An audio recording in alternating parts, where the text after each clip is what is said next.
हर हर गंगे जय मां गंगे। सनातन धर्म में ब्राह्मण समाज का विशेष महत्व माना जाता है, क्योंकि ब्राह्मण समाज सनातन धर्म के 16 संस्कारों को संपन्न कराते हैं। आखिर ब्राह्मण समाज हमारे लिए इतना महत्वपूर्ण क्यों होता है, इस पर बात करने के लिए हमारे साथ मौजूद है तीर्थ पुरोहित उज्जवल पंडित जी। स्वागत है पंडित जी आपका तिलक पत्रिका पे। ब्राह्मण समाज सदियों से ही सनातन धर्म के लिए काफी कार्य करते हैं और जो सनातन धर्म के 16 संस्कार हैं उनको भी संपन्न कराते हैं। आखिर क्यों ब्राह्मणों का इतना महत्व माना गया है? ब्राह्मण जिसे ब्रह्मा जी का मुख कहा गया है, यूं तो 4 वर्णों को लेकर जिन सनातन धर्म में चर्चा होती है, मुख, उदर, हाथ, पैर, अगर व्यक्ति के हाथ कट जाए, पैर कट जाए, उदर काम ना करे तो वो जीवित रह सकता है, लेकिन अगर उसकी गर्दन काट दी जाए तो चंद पल भी जीवित नहीं रह सकता। इसी प्रकार इस सनातन धर्म का मुख, इस सनातन धर्म की सारी विधाओं को ठीक प्रकार से समाज का एकत्रीकरण, समाज की एक व्यवस्थाएं, समाज को आगे ले जाना, समाज के अंदर चलने वाले विभिन्न प्रकार के 16 संस्कार और तो और समाज की जीवन शैली किस प्रकार स्थापित हो, ये सब कार्य ब्राह्मण के माध्यम से होता है। अब वो क्यों होता है, ये भी चिंता का विषय है। लोग लगातार इस बात को लेकर कहते हैं, एक उदाहरण मैंने दिया कि व्यक्ति के हाथ कट जाए, पैर कट जाए, उधर खराब हो जाए तो चल सकता है, लेकिन गर्दन कट जाए तो मुख खराब हो जाए पल भर भी नहीं जी सकता। इसलिए ब्राह्मण जो आप दान देते हैं, उस दान को सहन करने की अर्थात हजम करने की जो ताकत है वो ब्राह्मण में है। वो ब्राह्मण में क्यों है? क्योंकि वो ब्राह्मण गायत्री पढ़ता है, गायत्री जपता है, वेदों को पढ़ता है। उसकी एक जीवन प्रक्रिया सूर्य उदय से लेकर सूर्यास्त तक जो पूरी तरीका से शास्त्र सम्मत है, इसलिए उसको ही अधिकार ये प्राप्त है। इसके साथ साथ जो लोग ब्राह्मणों को लेकर निंदा करते हैं, ब्राह्मणों को लेकर अपशब्द कहते हैं, ब्राह्मणों द्वारा कर्म कराने को लेकर जिस प्रकार की बातें कहते हैं, उनके घर के नामकरण, उससे पूर्व गर्भाधान संस्कार, नामकरण संस्कार, जब वो खाने लगेगा तो अन्नप्राशन संस्कार, विवाह संस्कार, पानी ग्रह संस्कार, यहाँ तक कि अंतिम संस्कार और अंतिम संस्कार के बाद अस्थि विसर्जन इत्यादि श्राद्ध कर्म, ये सभी कार्य ब्राह्मण के द्वारा ही कराए जा सकते हैं। अगर आप ब्राह्मण के द्वारा नहीं करा सकते और स्वयं करने में ताकतवर हैं तो करा दीजिए। आप बताइए कितने लोग सारे कर्म जो ब्राह्मण है वो स्वयं अपने घर के कर्म स्वयं नहीं करा सकता। उसका कारण है समाज में ऋषियों द्वारा हजारों वर्ष पूर्व एक व्यवस्था प्रतिपादित कर दी गई।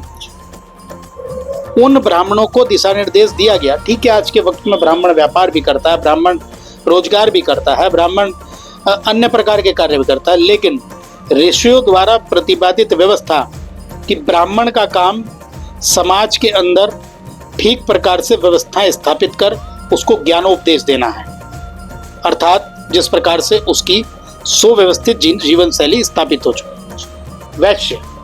वैश्य का काम क्या है? धन जुटाना, धन जुटाकर संसार को का पालन करना, ये सारा काम वैश्य का है। उधर का है रक्षा करने का काम समाज में क्षत्रिय का है।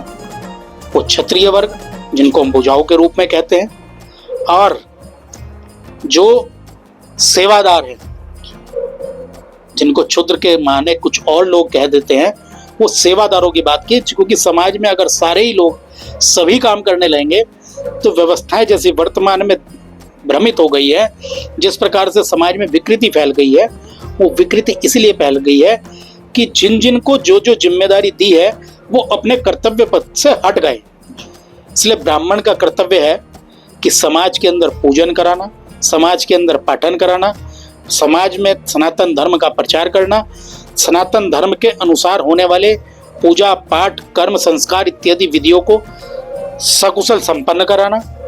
लेकिन उसके लिए ब्राह्मण की भी एक जिम्मेदारी है, वो गायत्री जपे, वो वेदाध्ययन करे, यज्ञोपवीत धारण करे, शिखा धारण करे, मस्तक पर तिलक हो और सूर्य नमस्कार से लेकर विभिन्न प्रकार की प्राणायाम और योग की विद्याएं उसमें भी पारंगत होकर ध्यान, धारणा, आहार, प्रत्याहार, इन सब पर उसकी विजय प्राप्त हो, इसीलिए वो ब्राह्मण इस काम को करा सकता है। पंडित जी, बात की जाए ब्राह्मण कुल में जन्म लेने के साथ ही क्या वो पूजा पाठ यजमान का करा सकता है, या उसके लिए उनको ज्ञान अध्ययन करने की आवश्यकता जरूरी होती है? देखिए, ब्राह्मण के घर जन्म लेने मात्र से पूजन कराने का अधिकारी नहीं है।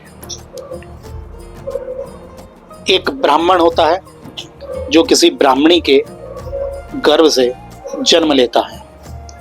एक ब्राह्मण वो है, द्विज कहते हैं जिसको, जब उसका यज्ञोपवीत हो जाता है, उसका द्वितीय जन्म हो जाता है। ये क्षत्रियों का भी होता है, वैश्यों का भी होता है, लेकिन ब्राह्मण, उसको कर्म कराने का अधिकार है, क्योंकि गायत्री जपने का अधिकार है। गायत्री जपने से गायत्री वेद की देवी है। गायत्री जपने के बाद वेद अध्ययन का अधिकार, जब वेद इत्यादि आ जाएंगे तो उसको पूजा कर्म कराने का अधिकार हो जाएगा। इसलिए ब्राह्मण को ये सारे कर्म कराने का अधिकार है। दूसरी बात, व्यक्ति कर्म करने के बाद जब तक उसमें ब्रह्मत्व पैदा नहीं होगा तो पूजन करने का, वो ब्रह्मत्व किस प्रकार आएगा? ब्रह्मत्व आएगा वही बात, योगाभ्यास, सूर्य नमस्कार, संध्योपासना, गायत्री जप, वेदाध्ययन और गुरुकुल इत्यादि से या किसी गुरुओं द्वारा प्राप्त वो विद्याएं जो पूजन कर्म इत्यादि कराने में सार्थक होती है। गुरु के आदेश के बाद ही कथा इत्यादि, पूजन इत्यादि विभिन्न प्रकार के सनातन धर्म के प्रचार प्रसार के कार्य वो करने के लिए निकलता है। पंडित जी, बात की जाए ब्राह्मण किन विशेष नियमों का पालन करते हैं जिसके पश्चात वो 16 संस्कारों को संपन्न कराते हैं?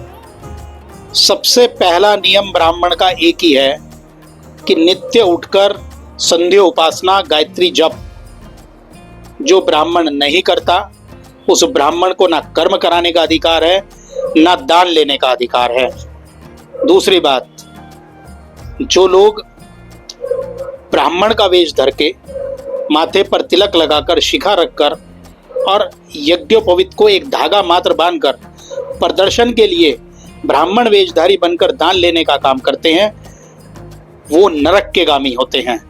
और वो ब्राह्मण भी जिसका कर्म, इसका उदाहरण सबसे बड़ा रावण है। रावण सब कार्य में निपुण था, उसके मुकाबले का विद्वान नहीं था, उसके मुकाबले का कर्मकांड करने वाला कोई नहीं था, लेकिन चूंकि वो गलत मार्ग पर चल पड़ा था, वो अत्याचार और समाज में गलत कार्य करने के लिए निकल पड़ा था। उसने एक पराई स्त्री पर नजर डाली, उसने पराई स्त्री का अपहरण किया। इसलिए आज भी प्रतिवर्ष उस रावण का पुतला फूंका जाता है, यह बताने के लिए कि समाज अपने ही समाज में जन्मे व्यक्ति को, अपने ही वर्ण में जन्मे व्यक्ति को भी किस प्रकार तिरस्कार कर देता है। और हर वर्ष इस बात की याद दिलाई जाती है कि अगर आप उसका वर्ग में, वर्ण में पैदा होकर भी गलत कार्य करेंगे तो समाज आपका तिरस्कार कर देगा। तो माना जाए सनातन धर्म में ब्राह्मण समाज विशेष महत्व होता है और इनके बगैर कोई भी शुभ कार्य होना संभव नहीं। देखिए, ब्राह्मण यूं ही ब्राह्मण नहीं बन जाता। आज अनेकों ऋषि मुनियों की हम बात करें, उन्होंने त्याग और तपस्या के दम पर कभी भी ब्राह्मण जो जप करता है, तप करता है, उससे बड़ा तो दयालु कोई हो ही नहीं सकता कि वो तप कर रहा है, जप कर रहा है, यज्ञ कर रहा है, वेदाध्ययन कर रहा है, उसका सारा परोपकार वो समाज को दे रहा है, वो आशीर्वाद के रूप में दान देने वाले को दे रहा है। महर्षि पिप्पलाद की मैं बात करूं, केवल विश्व परोपकार के लिए जिस व्यक्ति ने पीपल से निकले हुए बीजों को खाकर जीवन यापन किया, महर्षि कणाद की बात करें, उन्होंने गेहूं की बालियों से, किसानों के द्वारा ले जाई जा रही बालियों से चिटके हुए रेत में मिले हुए उन गेहूं के दानों से अपना जीवन यापन किया, वो तप किया। महर्षि दुर्वासा जिन्होंने केवल तुरवा और गंगा जल लेकर अपना जीवन यापन किया और विश्व परोपकार के लिए तप किया। चाणक्य, जिन्होंने विश्व को एक छत्र में स्थापित करने के लिए चंद्रगुप्त मौर्य जैसे सम्राट को स्थापित किया, जिन्होंने स्वयं उस पूरा जीवन कुशा के आसत और एक पोपीन में बिता दिया। राजा राम मोहन राय, अनेकों उदाहरण हैं जिन्होंने समाज के अंदर समाज को देने के लिए, ब्राह्मण जितना लेता है उससे कई गुना ज्यादा समाज को देने का काम करता है।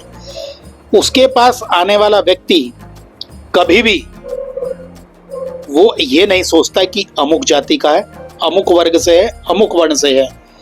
उसके पास दिए जाने वाले दान के प्रपेक्ष में वो जब आशीर्वाद देता है तो उसके तप से जो प्राप्त हुई उसकी ऊर्जा है, वो ऊर्जा का संचार दान देने वाले के अंदर सृजित हो जाता है। ये ब्राह्मण की क्वालिटी है। लेकिन ब्राह्मण को संध्या करनी चाहिए, गायत्री करनी चाहिए, शिखा बंधन करना चाहिए, मस्तक पर तिलक हमेशा रहना चाहिए।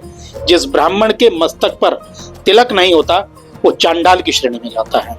बहुत बहुत धन्यवाद। बिल्कुल, जिस तरह से इनके द्वारा बताया गया है, सनातन धर्म में ब्राह्मण समाज का विशेष महत्व होता है, क्योंकि ब्राह्मण जन्म से मृत्यु तक मनुष्य का कल्याण करते हैं। और आज के वक्त में भी जो 16 संस्कार ब्राह्मणों द्वारा संपन्न कराए जा रहे हैं, यही कारण है कि आज भी ब्राह्मणों को लोग श्रद्धा की नजर से देखते हैं। देश के पहले धार्मिक न्यूज चैनल तिलक पत्रिका के लिए हरिद्वार से मैं आशु शर्मा।